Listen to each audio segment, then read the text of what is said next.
உங்கள் தந்தி ஒன் தொலைக்காட்சியில் கருடா தினமும் காலை 6 மணிக்கு காண தவறாதீர்கள். ஆர்டிஐ ஆர்வலர் திரு தயானந்த கிருஷ்ணன் இணைப்பில் இணைந்திருக்காங்க. அவங்க கிட்ட பேசலாம். நன்றி சார், இணைப்பில் இணைந்ததற்கு.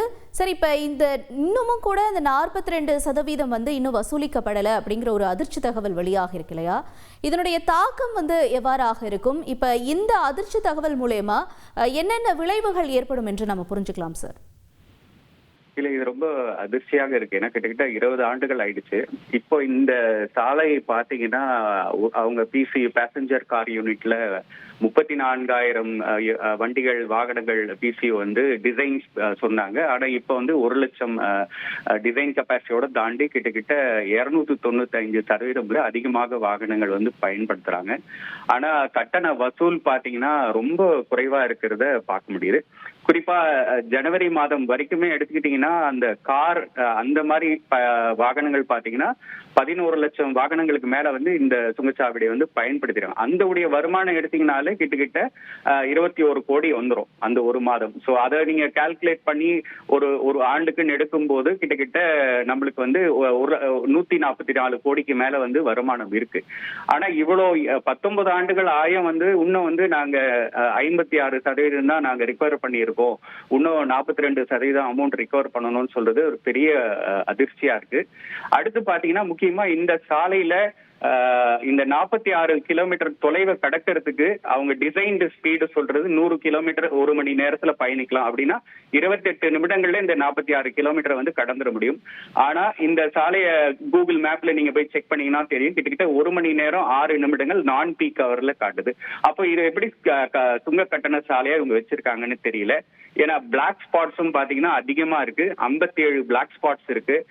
இதெல்லாம் சரி பண்ணாம இந்த சாலை இவ்வளவு போக்குவரத்து நெரிசல சிக்கிட்டு இருக்கு. இந்த சாலைக்கு கட்டண வசூல் என்பதே வந்து ரீகன்சிடர் பண்ணும் அப்படின்னு நாங்க ஃபீல் பண்றோம்.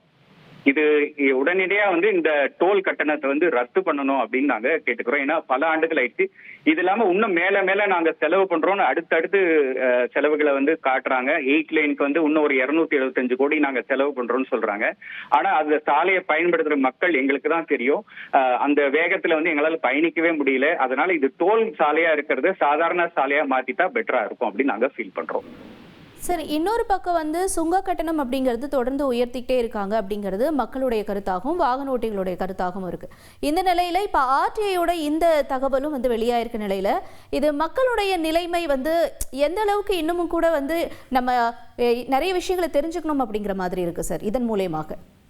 இதன் மூலமா முக்கியமா மக்கள் வந்து நேஷனல் ஹைவே அத்தாரிட்டி ரொம்ப டிரான்ஸ்பரண்டா இருக்கணும் நாங்க விருப்பப்படுறோம்.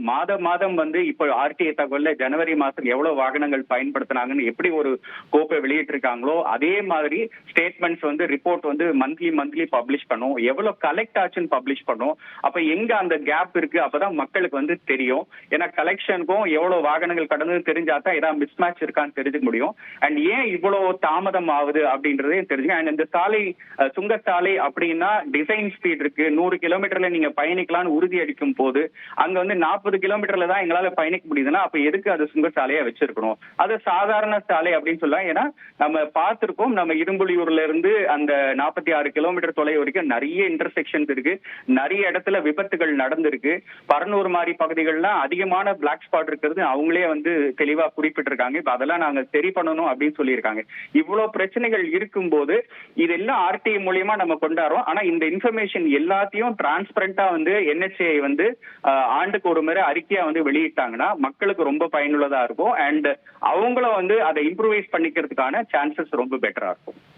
Okay, right. இப்போ இந்த மாதிரி 42% கூட இன்னும் வசூல் செய்யலை அப்படிங்கும் பொழுது அடுத்த கட்ட இந்த தகவலை தொடர்ந்து அடுத்த கட்ட நடவடிக்கை என்னவாக இருக்கணும்னு நீங்க எதிர்பார்க்குறீங்க? அடுத்த கட்ட நடவடிக்கை அதுதான் நாங்க சொல்றோம். இந்த சாலையை வந்து நீங்க சுங்க சாலையை வச்சிருக்கிறதே வந்து தவறா இருக்கு. ஏன்னா எங்களால வந்து நீங்க சொன்ன குறிப்பிட்ட 100 கிலோமீட்டர் வேகத்துல பயணிக்க முடியல. அப்படி இருக்கு சொல்ல இந்த சுங்க கட்டணம் வசூல் பண்றதே வந்து ஏற்புடையதா இல்ல. விபத்துக்குள்ளும் அதிகமா நடந்துட்டு இருக்கு. சோ இது எதுவுமே சரி பண்ணாம வெறும் சுங்க கட்டணத்தை வந்து வசூல் பண்றது எங்களுக்கு வந்து அக்செப்டன்ஸா இல்ல. அண்ட் இப்ப கூட ரீசெண்டா 57 பிளாக் ஸ்பாட்ஸ் இருக்குன்னு தெளிவா குறிப்பிட்டிருக்காங்க. அதுல வந்து 53 இன்னும் வந்து ப்ராக்ரஸ்ல தான் இருக்குன்னு சொல்லிருக்காங்க. அப்ப இவ்வளவு ஆண்டுகளா இன்னும் செஞ்சுட்டு இருக்காங்க. அவ்வளவு வசூல் பண்றாங்க, அதை வச்சுட்டு என்ன மெயின்டெனன்ஸ் பண்ணாங்க அப்படின்றது வெளிப்படைத்தன்மையா அவங்க வெளியிடணும். உங்கள் தந்தி ஒன் தொலைக்காட்சியில் கருடா தினமும் காலை 6 மணிக்கு காண தவறாதீர்கள்.